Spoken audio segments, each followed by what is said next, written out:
नमस्कार, आप देख रहे हैं यूपी न्यूज 24/7 और मैं हूं आपके साथ ज्योतिका। आइए रुक करते हैं कुछ बड़ी खबरों की ओर।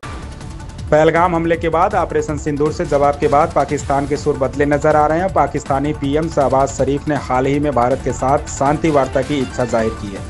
इस मामले में भारत की तरफ से दो टूक जवाब सामने आया है। इस्लामाबाद को कड़ा संदेश देते हुए भारत ने गुरुवार को दोहराया कि पाकिस्तान के साथ बातचीत तभी संभव होगी जब वह सीमा पार आतंकवाद को रोकने के लिए ठोस कदम उठाएगा। पाकिस्तान के प्रधानमंत्री शहबाज शरीफ ने हाल ही में कश्मीर, आतंकवाद, जल और व्यापार सहित सभी लंबित मुद्दों को सुलझाने के लिए भारत के साथ शांति वार्ता करने की अपनी इच्छा व्यक्त की थी। इस पर विदेश मंत्रालय के प्रवक्ता रणधीर जायसवाल ने गुरुवार को अपनी साप्ताहिक मीडिया ब्रीफिंग में कहा कि हम दोहराना चाहेंगे कि आतंकवाद और बातचीत एक साथ नहीं चल सकते।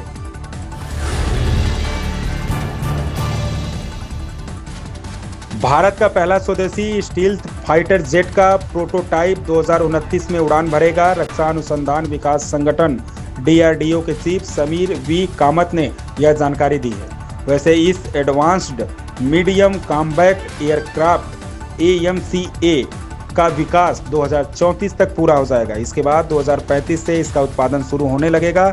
यह घोषणा ऐसे समय में हुई जब भारत सरकार ने एएमसीए के विकास को तेजी से आगे बढ़ाने की योजना को मंजूरी दी है।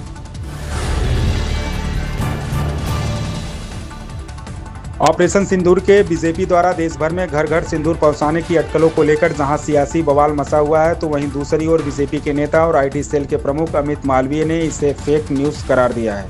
अमित मालवीय ने इस मुद्दे पर विपक्ष की क्लास लगाई है। उन्होंने इसका हवाला देकर पीएम मोदी पर निशाना साधने के लिए ममता बनर्जी की कड़ी आलोचना की है। एक्स पर अमित मालवीय सिंदूर बांटने के दावे का खंडन किया है। गैरतलब हो कि मीडिया में छपी रिपोर्ट में दावा किया था कि मोदी 3.0 की पहली वर्षगांठ पर बीजेपी 9 जून से सिंदूर बांटेगी। इसके बाद यह मामले सोशल मीडिया पर छा गया था।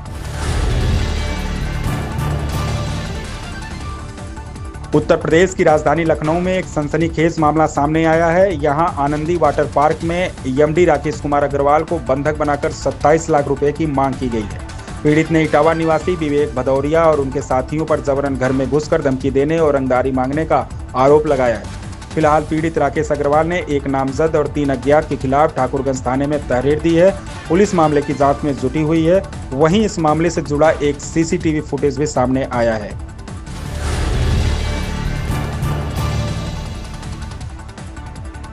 पहलगाम आतंकी हमले के बाद केंद्रीय गृह मंत्री अमित शाह खुद बैसरन वैली पहुंचे थे। आतंकी हमले का ऑपरेशन सिंदूर से बदला लेने के बाद गृह मंत्री अमित शाह शुक्रवार को जम्मू कश्मीर के दौरे पर पहुंचे।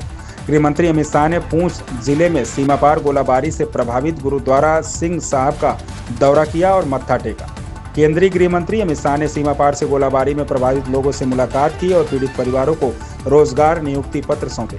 गृह मंत्री अमित शाह ने पूंछ में गीता भवन मंदिर का दौरा किया और पूजा अर्चना की।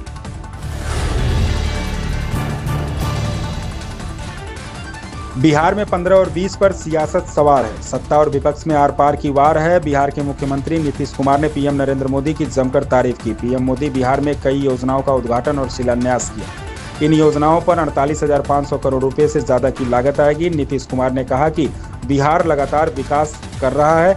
उन्होंने विपक्ष पर भी निशाना साधा। वहीं राजद नेता तेजस्वी यादव ने पीएम मोदी पर बिहार से जुड़े जरूरी मुद्दों पर चुप रहने का आरोप लगाया है। तेजस्वी ने नीतीश कुमार के स्वास्थ्य पर भी सवाल उठाए हैं।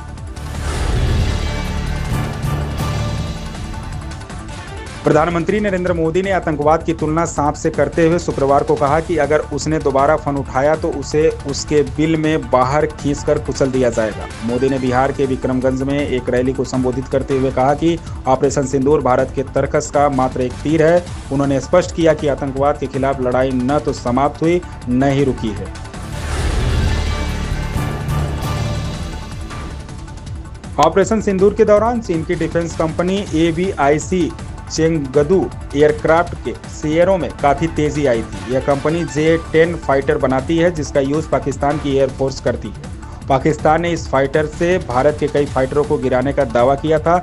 इस कारण एवीआईसी चेंगदू एयरक्राफ्ट के शेयरों में तेजी आई थी। लेकिन जैसे जैसे इसकी सच्चाई दुनिया के सामने आ रही है, एवीआईसी चेंगदू एयरक्राफ्ट के शेयरों में भी गिरावट आ रही है।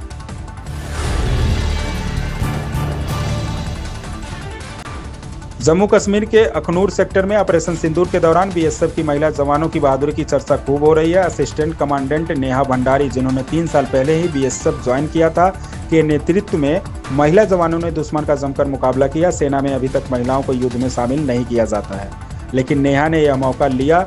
नेहा भंडारी के साथ 6 महिला बीएसएफ जवानों ने अखनूर में 2 फॉरवर्ड पोस्ट की रक्षा की। उन्होंने पाकिस्तानी चौकियों पर भारी गोलाबारी की और उन्हें पीछे हटने पर मजबूर कर दिया।